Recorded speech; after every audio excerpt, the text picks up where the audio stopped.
প্রথম প্রশ্ন, ভূপৃষ্ঠে পলল শঙ্কু, প্লাবনভূমি, বদ্বীপ প্রভৃতি সৃষ্টি হয় যে প্রক্রিয়ায় তাকে বলে আরোহণ। বাস্কেট অফ এগ টোপোগ্রাফি যে ভূমিরূপকে বলা হয় সেটা হচ্ছে ড্রামলিন। হিমবাহের সঞ্চয় কাজের ফলে কিন্তু গড়ে ওঠে এটি।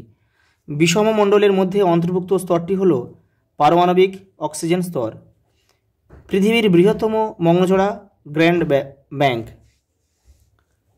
পরেরটা দেখো, দুটি নদী অববাহিকাকে পৃথককারী উচ্চভূমিকে বলে জলবিভাজিকা। মালাবার উপকূলের বালিয়াড়িকে স্থানীয় ভাষায় কী বলে? থেরিস বলে। আর মালাবার উপকূলের হ্রদগুলিকে স্থানীয় ভাষায় কি? কয়াল বলে। কিন্তু এটা কিন্তু তোমরা কেউ গোলাবে না। লোকটাক হ্রদ অবস্থিত মণিপুরে। ভারতের মৃত্তিকা সংরক্ষণের জন্য গৃহীত একটি পদ্ধতি হচ্ছে ফালি চাষ। পরেরটা দেখো, ছদ্ম রং উপগ্রহ চিত্রে উদ্ভিদ দেখানো হয়, উদ্ভিদের রং লাল। পরেরটা দেখো, 2011 সালে আদমশুমারি অনুসারে ভারতে মহানগরের সংখ্যা 53টি। মৌসুমী বিস্ফোরণ প্রথম দেখা যায় কেরল রাজ্যে। কেন্দ্রশাসিত অঞ্চল লাদাখকে পৃথক করা হয়েছে জম্মু কাশ্মীর থেকে। দুটি মুখ্য জ্বরের মধ্যে সময়ের ব্যবধান 24 ঘন্টা 52 মিনিট। পেট্রোরসায়ন শিলের মূল কাঁচামাল হচ্ছে ন্যাপথা। এটা দেখো শুদ্ধ অশুদ্ধ রয়েছে, ঠিক যেমন নির্দেশ দেবে ঠিক তেমনভাবে কিন্তু তোমরা করবে। শুদ্ধ হলে সু লিখবে, অশুদ্ধ হলে পাশে কিন্তু অ লিখবে।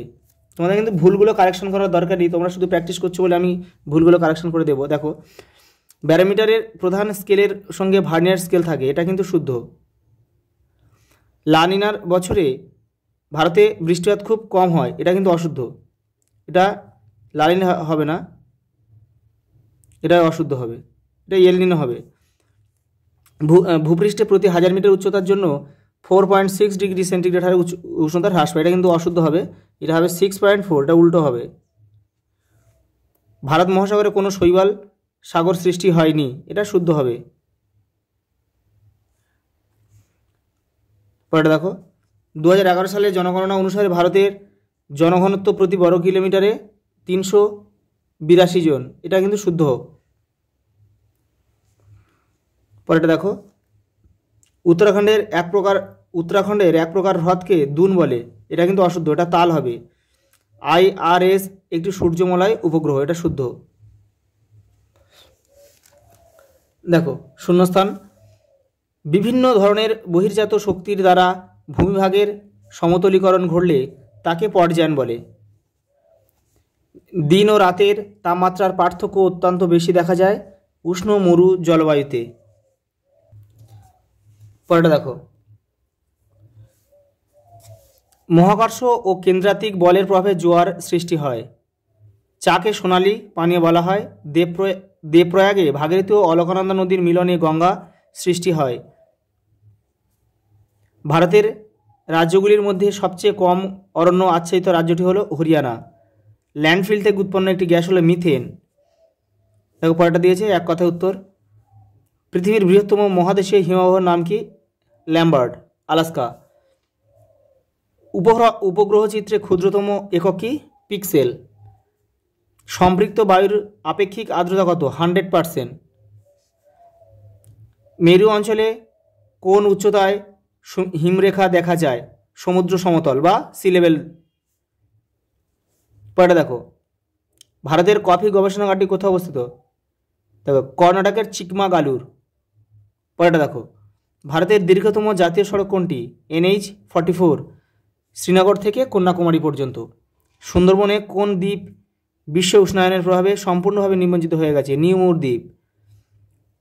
উপগ্রহ চিত্রে নদীকে বা জলভাগকে কী রঙে দেখানো হয়?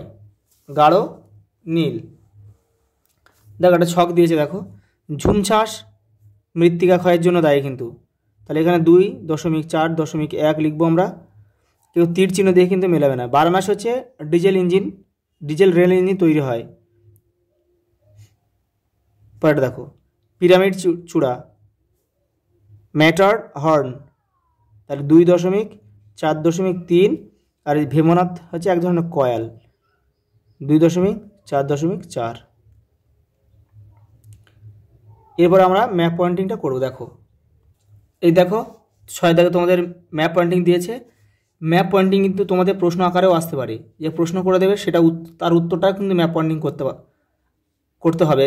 যেমন দিয়েছে দেখো ভারতের নবীনতম রাজ্য, এটা যদি তুমি উত্তর না জানো তাহলে কিন্তু তুমি করতে পারবে না। সেই জন্য সব প্রশ্ন কিন্তু উত্তর তোমাকে জানতে হবে, তারপরে তুমি ম্যাপ পয়েন্টিং করতে পারবে। দেখে নাও এই যে ম্যাপ, যে তোমাদের ম্যাপটা দেবে, প্রথমে তোমরা উপরে নাম, রোল আর রেজিস্ট্রেশনটা খুব সুন্দর করে লিখবে, ওটা পেন দিয়ে লিখবে। আর নিচটা হচ্ছে তোমরা ভিতরটা কি পেন্সিলে করবে। আমি তোমাদের ভিডিওটা বোঝানোর জন্য কিন্তু একটু পরিষ্কারভাবে বোঝানোর জন্য আমি পেন দিয়ে করলাম। দেখো তাহলে প্রথমে কী দিয়েছে দেখো, বিন্ধ্য পর্বত। বিন্ধ্য পর্বত কোথাও অবস্থিত? ভারতের মাঝ বরাবর। এই যে এটা হচ্ছে বিন্ধ্য পর্বত। এই যে বিন্ধ্য পর্বত এঁকে তোমরা নাম আর দাগ নাম্বারটা কিন্তু অবশ্যই দেবে, নাহলে কিন্তু পুরোটাই ভুল হয়ে যাবে। দেখো একটি কৃষ্ণ মৃত্তিকা অঞ্চল। দেখো দেখো ম্যাপটা এমনভাবে দিয়েছে, দেখো সবগুলো একই, প্রায় একই মানে একসঙ্গে রয়ে গেছে। দেখো কৃষ্ণ মৃত্তিকা, এই অঞ্চলটা হচ্ছে কৃষ্ণ মৃত্তিকা। এই যে এই অঞ্চলটা, এই যে 6.2। দেখো ভারতের নবীনতম রাজ্য কোন? তেলেঙ্গানা। দেখো এই জায়গাটা হচ্ছে তেলেঙ্গানা রাজ্য অবস্থিত, 6.3। আহমেদাবাদ গুজরাটে অবস্থিত। দেখো গুজরাটের এই জায়গাটা হচ্ছে আহমেদাবাদ। এই পরেরটা দেখো, পক প্রণালী শ্রীলঙ্কা আর ভারতের দেখো যে এই জায়গাটা সংকীর্ণ অংশ, এই জায়গাটা হচ্ছে পক প্রণালী। দেখো সর্বনিম্ন জনঘনত্বপূর্ণ রাজ্য। দেখো সর্বনিম্ন জনঘনত্বপূর্ণ রাজ্য কোনটা?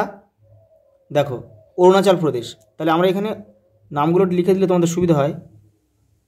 অরুণাচল, এই যে অরুণাচল প্রদেশ হচ্ছে ভারতের একদম পূর্ব দিকে অবস্থিত। এই জায়গাটা হচ্ছে অরুণাচল প্রদেশ। এই যে 6.6। পরেরটা দেখো পারাদ্বীপ বন্দর, এটা কিন্তু উড়িষ্যায় অবস্থিত। এই যে চিল্কা, এটা হচ্ছে চিল্কা, তার পাশে হচ্ছে দেখো পারাদ্বীপ বন্দর। দেখো ভারতের প্রধান কফি উৎপাদক রাজ্য। দেখো রাজ্য দিয়েছে, অঞ্চল দেয়নি, রাজ্য দিয়েছে, মানে কর্ণাটক। এখানে কর্ণাটক আঁকতে হবে। দেখো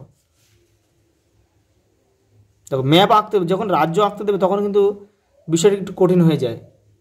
তোমাদের এত কঠিন সম্বন্ধে দেবে না, যেহেতু দেখো কর্ণাটক পরিষ্কার বলে দিয়েছে। দেখো ভারতের প্রধান কফি উৎপাদক রাজ্য, কর্ণাটককে তোমাদের দেখাতে হবে। এটা কিন্তু একটু টাফ হয়ে যায়, এত কঠিন তোমাদের মাধ্যমিকে দেবে না, তবু আমি করে দিলাম এই জায়গাটা। চিল্কা হ্রদ, দেখো চিল্কা হ্রদ হচ্ছে উড়িষ্যায় অবস্থিত। যারা পুরী বেড়াতে গিয়েছো তারা নিশ্চয়ই গিয়েছো এই জায়গাটায়। এই যে দেখতে পাচ্ছি যে খাঁজটা, এটাই কিন্তু চিল্কা।